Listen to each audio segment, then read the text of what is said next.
यो राङ्गाको मासु खाने साथीहरूले राङ्गाको मासु चाहिँ खानुस्, तर राङ्गाको हत्या चाहिँ नगर्नुस्। तर यसो भन्दा यो कुरा कति धेरैले पत्याउनुहुन्न, तर यो कुरा सिरियसली नै हो।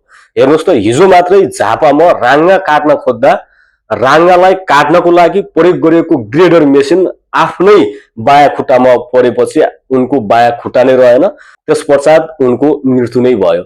झापा भरतपुर नगरपालिका 1 का 35 वर्षीय रमेश परियार, जसले आफ्नै घरमा राङ्गा काट्ने योजनाका साथ प्रयोग गरिएको जुन ग्रेडर मेसिन थियो, त्यो ग्रेडर मेसिन उनको बायाँ खुट्टामा परेपछि उनको खुट्टा नै रहेन। तत्पश्चात उनको उपचारको लागि बिर्तामोडमा रहेको B&C हस्पिटलमा उनलाई उपचारको क्रममा ल्याउँदै पनि उनको धेरैभन्दा धेरै रक्तस्राव पश्चात उनको उपचार सफल हुन सकेन, जस पश्चात उनको मृत्यु भएको छ।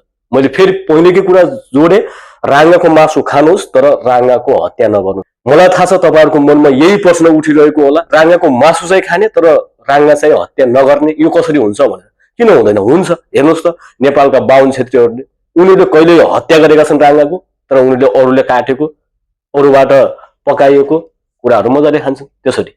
धन्यवाद।